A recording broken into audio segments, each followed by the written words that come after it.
Senator Amy Marcos binuking si General Nicolas Torre. Uminit ang ulo dahil sa pambabasto sa dating Presidente Rodrigo Duterte. Ba't kayo masyadong nagmamadali? Reglamentary period, mamalasin naman kami pag hindi namin ginawa ang trabaho namin. Bakit? Na-diffusion lang naman yun eh. Wala nga commitment pinag-uusapan dun eh. Wala nga red notice, pambira eh. Ba't kayo nagmamadali? Ano yung reglementary period mo? May I refer it to the SOJ, ma'am? If the SOJ wants to answer that. Hindi ba pwede kayo na muna? Ay, naamin mo warrantless arresto. Kasi yung Article 125 ng RPC does not apply kung may warrant. So inaamin mo walang warrant. Make up your mind, General Torre. Warrantless arrest ba to o may warrant? I believe that I have a warrant at this time. I just don't want to be... Hindi walang reglementary period. Mamili ka. Kapag warrantless arrest, edi may period. Kapag may warrant, walang period. Just the same, ma'am. I have to deliver him to the judicial proper authority. And I'm being cautioned by the DOJ, ma'am, that it may be sub judice already to discuss that because of the habeas corpus pending in the Supreme Court, ma'am. Pati ba naman ang revised penal code, naging executive session, pambihirang buhay ito. Okay.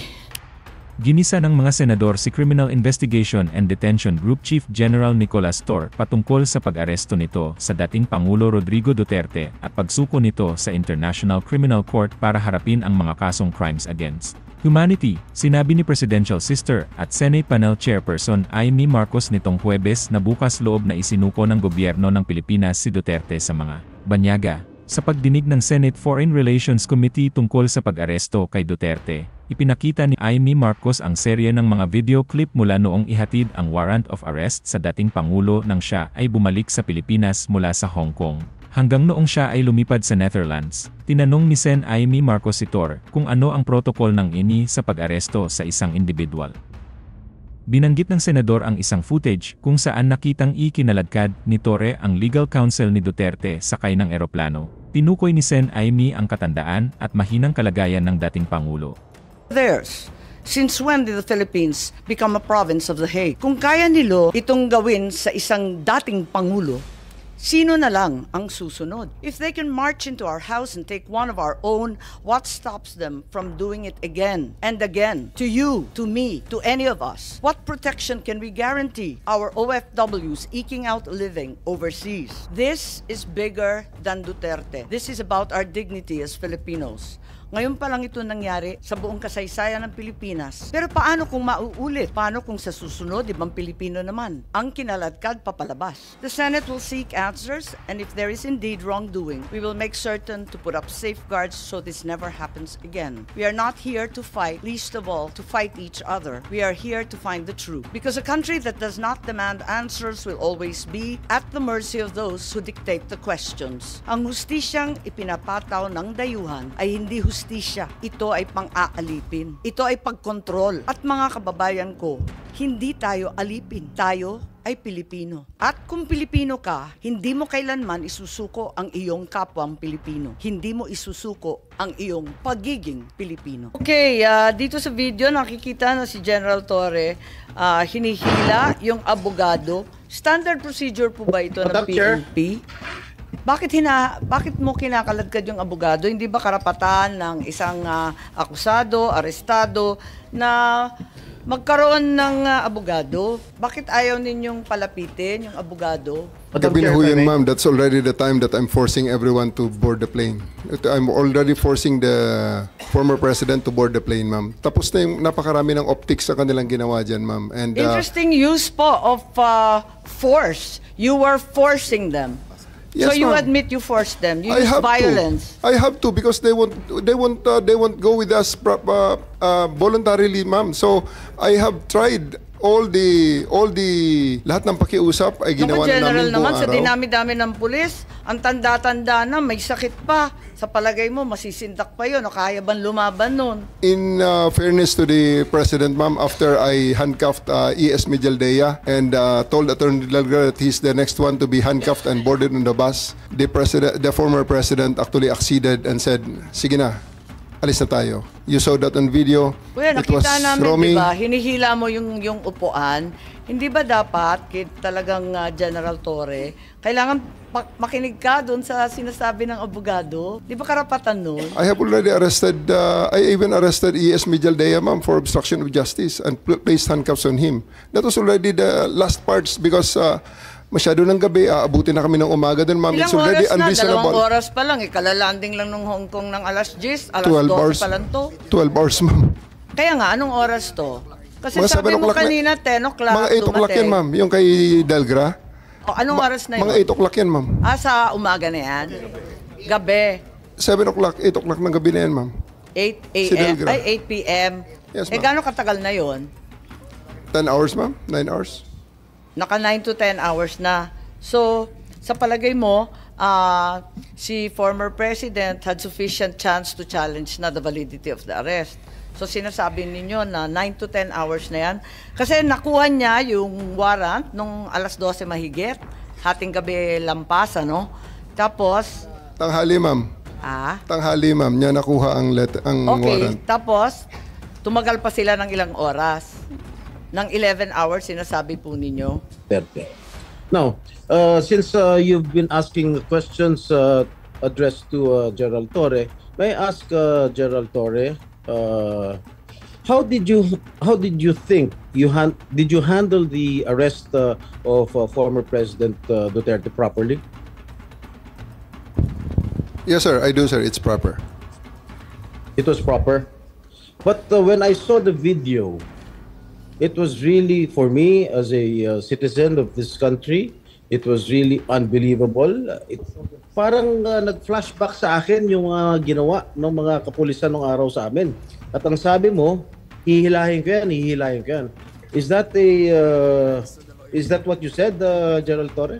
Sir, it's already all optics and tactics already because it's already... No, I am asking you, did you say that? Hihilahin ko, hihilahin Yes, ko yan. sir. And I actually made good of it, sir. What prompted you to say that? Sir, I made good of it, sir. Sabi ko, sir, hihilain ko yan. And I went back to AS Medialdea, handcuff him. Bakit mga sinasabi? You know, your statements based on the video may reflect the PNP as an institution. Baka sabihin lahat ng ating mga kababayan, ganyan pala yung mga pulis. Masyadong wala man lang respeto sa matanda, sa isang dating pangulo. Ganon din ang ginawa sa amin eh. Can you justify why you said that hihilahin ko yan? Nakita ko si dating Pangulong Duterte, di naman lumalaban. What prompted you to say that? Who was addressing the... sinasabihan ni Gerald Torre? Was it the lawyer or was it the former President Duterte? Lawyer, sir, Attorney Medialdea. And actually, sir, after that, I actually went back to him, placed handcuff on him after reading him his rights and arrested him for obstruction of justice. And after All that, right. sir, I brought him to the bus and came back again and told Attorney Delgra he's next. And again, sir, I will reiterate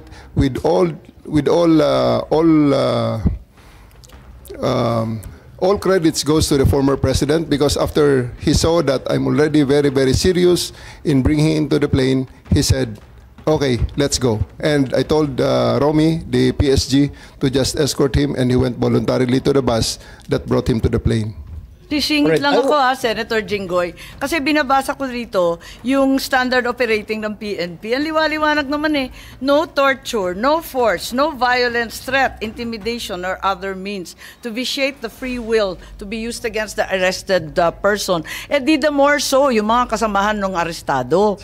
Sabi mo nga, ikaw na nag-admit forcefully. Talagang you used force. Bawal po yun. Ma'am, it is... I placed ES Medialdea under arrest for obstruction of justice. Sabi nga ni Senator Jinggoy, hihilain mo pa. Yes, ma'am.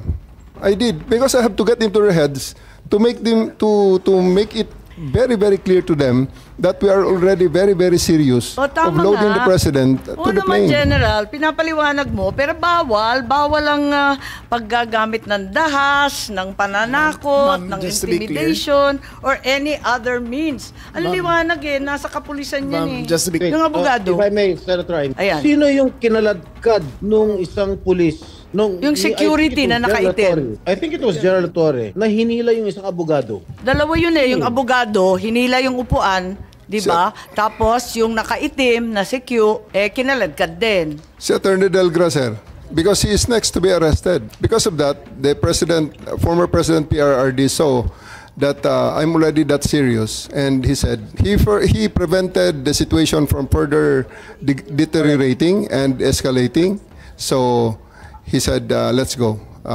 Isn't he entitled to a counsel of his choice, General? Yes, sir. For 12 hours, he was there. Can't he speak to his client? They are there for 12 hours, sir, speaking to each other. No. They are there for 12 hours speaking to each Alright. other, sir. One more thing that I noticed in the video, no. Ang sabi ni PRRD, papasukin niyo yung anak ko. Abogada siya. At ang sinabi mo, hindi ko siya papapasukin. Why not, Gerald Torre? That is a decision. That is my call, sir. That is my decision. Considering that Okay. he had already been assisted by 3 lawyers all throughout Okay. that time, sir. And gabi na ho yun, sir. The request was made at around mga 9 o'clock na, sir. 11 hours General after Torre, ganito, the ha? first arrest. Tanggalin mo na yung titulo ni Inday Sara. Kalimutan mo na siya na Vice President siya. Pagpalagay natin hindi siya Vice President. She is an immediate member of the family. Nung kami po ay nakakulong, ang immediate members of the family, 24 hours pwede bumisita sa amin, nakakulong kami. Ito hindi pa nakakulong. Anak ito, bakit hindi nyo pinapasok? Maliban doon, is this not a violation of RA 7438 that requires that you guarantee access to an attorney in addition to the immediate family? The President also said na yung anak niya, yung babae, abogado ko yun, papasukin nyo. Hindi nyo pinapasok. Abogado yun eh. Actually, sir, Exactly. first to answer the question of Senator Estrada, sir, I have told the President that they can visit him at his detention facility because at this time, the order of the day is to load him into a plane. So that's what we endeavored to do, and that's what happened, sir. Ano niya bibisitahin yung tatay niya sa Netherlands? Hindi naman dito tinray eh. Hindi naman dito kinasuhan eh. Sa ibang bansa eh. Bakit hindi niyo man lang binigyan ng kortesiya yung anak na isang abogada na magkukonsulta? Katulad nga na sinabi ko kanina, yung mga nakakulong nga, 24 hours pwede bumisita ang immediate members of the family. Bakit ito hindi pa nakakulong, hindi niyo pinapasok yung anak? Our mission at that time, sir, is to deliver him to the My God. body Kahit who ano issued the warrant, mangyari, sir. Nasa batas yan. Nasa batas yan, General. Immediate members of the family, lawyers, priests, etc., etc. Dapat naman nagbigay kayo ng konting kortesiya o respeto man lang. Matanong ko naman sa'yo, General, wag naman po sana mangyari, God forbid, sumapit ng ganitong sitwasyon si Presidente Marcos. Gagawin mo rin ba yun sa kanya? I hope not. Anong ginawa nila na obstruction of justice? We're about to load an arrested person into a plane to transport him to the tribunal who issued the warrant. And Attorney Miguel Dea is preventing us from doing that. He shouted at us and intimidated us, including the President intimidating me. Alam ko malaking tao si Attorney Medialdea pero hinarang ba kayo? Tinulak ba kayo? Wala namang ginawa eh. Hindi naman He did, nadadaan ma'am. sa salita yung obstruction eh. I do believe that under that circumstances, I have to arrest him I do believe that I used the reasonable force to ensure compliance for him to step aside for us to load the former president to the plane. So yun lang yung obstruction dahil nagsisigawan yung mag-asawa. He is preventing us from doing our job of loading the former president to the plane. Hinarang ba kayo? Yes, ma'am. Anong ginawa? Hindi Nakikita namin naman sa makita video eh. eh. Ang Nakikita naman nakita sa ko video. lang, pinipilit ninyo iposas, hindi magkasya yung posas. Yes, that's one thing, ma'am. He's blocking my way. He is preventing us. He actually placed another chair at the side of the president for the former president to sit, which is already very much delaying everything because the plane is already ready to fly. Ba't kayo masyadong nagmamadali? Unang-una, ma'am, ang reglementary period, mamalasin naman kami pag hindi namin ginawa ang trabaho Bakit? namin. Anong reglementary period? Anong period yun? The Article Dahil 125. sinabi na nga ni Executive Director sa ating PCTC, na diffusion lang naman yun eh. Wala nga commitment pinag-uusapan dun eh. Wala nga red notice, pambira eh. There is a warrant. Tagal-tagal na ni Arnie Tevez eh. Wala pa rin, di ba? This Ba't is kayo the- nagmamadali? Ano yung reglementary period mo? May I refer it to the SOJ, ma'am, if the SOJ wants to answer that. Hindi ba pwede kayo na muna? Mauna lang kayo, tapos sa si SOJ. Pwede? Okay, ma'am. Okay. My main processes during the time is that I have implemented a warrant, and it is therefore the person is already arrested by virtue of a legal warrant, And Article 125 comes into play of the revised penal code, which is entitled Delivery of Persons Legally Arrested to the Proper Judicial Authority. And I do believe at this point, the judicial authority will be the ICC. Therefore, I have to abide with that Article 125 of the So revised penal inaamin code. mo warrantless arresto. Kasi yung Article 125 ng RPC does not apply kung may warrant. So inaamin mo walang warrant. At the many stages, ma'am, all the many other, Hindi, among make other up your laws. mind, General Torre. Warrantless arrest ba to o may warrant? Kasi ang liwanag naman ng Article 125 ng revised penal I do code. believe that I have a warrant at this time. I just don't want to be... Hindi walang reglementary period. Mamili ka. Kapag warrantless arrest, edi may period. Kapag may warrant, walang period. Just the same, ma'am, I have to deliver Hindi him to the pareho judicial yun, proper kapatid. authority. Hindi magkapareho yun. The reglementary period only comes into play when there's a warrantless arrest in accordance with Article 125 of the revised penal code. Di po ba? At saka may kinalaman yun sa delivery of the accused and arrested. Di po ba? And I'm being cautioned by the DOJ, ma'am, that it may be sub judice already to discuss that because of the habeas corpus pending in the Supreme Court. Pati ba naman ang revised penal code? Naging executive session. Pambihirang buhay ito. Okay.